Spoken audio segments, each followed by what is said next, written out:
अब लड़ाई जाति बनाम सनातन या जाति बनाम हिंदुत्व पर आकर टिक गई।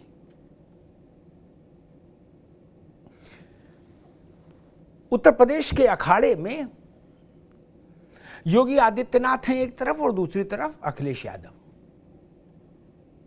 अखिलेश यादव कह रहे हैं कि भाई बाबा साहब अंबेडकर ने जो संविधान बनाया उसने जाति के आधार पर ही आरक्षण दिया, इसलिए जात की गिनती, जात की बात करना जायज है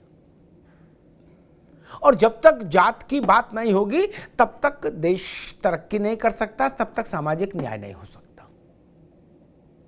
योगी आदित्यनाथ का काउंटर है कि 4.5 साल चद्दर तान कर सोने वाला विपक्ष चुनाव आने से 6 महीने पहले जगता है और छत पर खड़ा होकर जात जात चिल्लाने लगता है। यानी हिंदू समाज को जातियों में बांटो, 6 महीने चुनाव के जब रह जाते हैं तो इस मुहिम में विपक्ष लग जाता है। यह हमला है योगी आदित्यनाथ का विपक्ष के ऊपर। योगी की लाइन है सनातन में सब समाहित, अगड़ा, पिछड़ा, अति पिछड़ा, दलित, आदिवासी, सब हिंदुत्व में सब समाहित।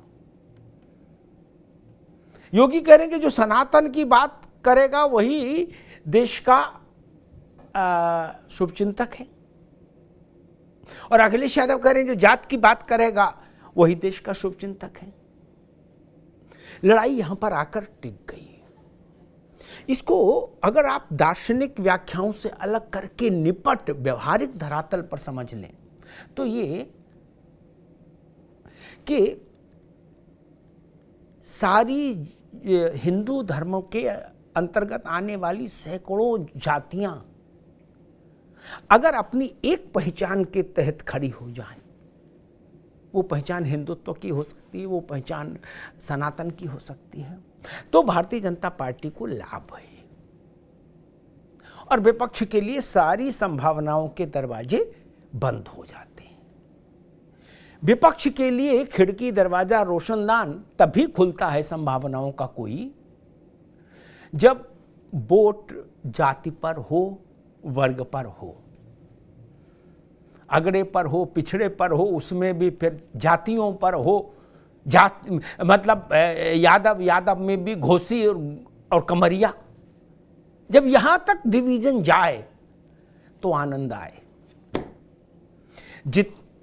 यूं समझ लीजिए, जितना ज्यादा विभाजन जातियों का, उतना विपक्ष को लगता है कि उसके लिए बेहतर संभावनाएं। भाजपा की कोशिश ये और आकलन ये कि जितना कम विभाजन जातियों के नाम पर चुनाव में, उतना ही भाजपा के चुनावी संभावनाएं बेहतर। इसलिए अब लड़ाई यहां पर आकर टिक गई। दोनों ने अपना अपना गोल पोस्ट तय कर लिया कि भाई हमको यहां से खेलना है, हमको यहां से खेलना है, हमको ऐसे काउंटर करना है, हमको ऐसे काउंटर करना है।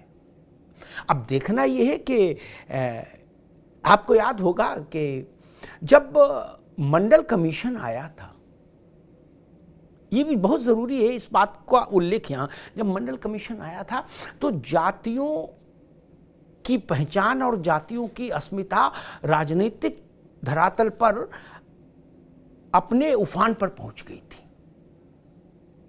भारतीय जनता पार्टी के लिए वो स्थिति चिंताजनक थी।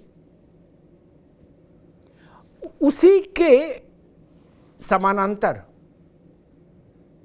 मंडल के समानांतर भाजपा ने राम रथ यात्रा आयोजित कर दी।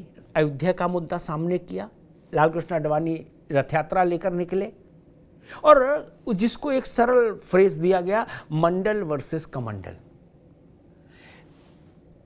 राजनीति के तीसरी धारा ने जातियों के आधार पर एक पांसा चला, भाजपा ने उसको राम मंदिर को सामने करके राम के नाम पर एकजुट करने की कोशिश की।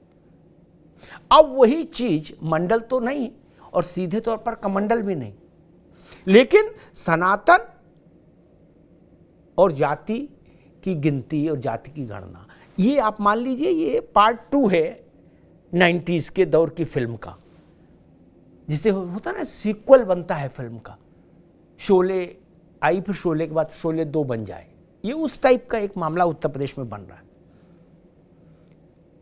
अब कौन सफल रहेगा कौन असफल रहेगा, क्या जातियों का हजारों वर्ष का जो एक अपना मायाजाल है वो क्या इतनी आसानी से टूटेगा, ये एक बड़ा सवाल है।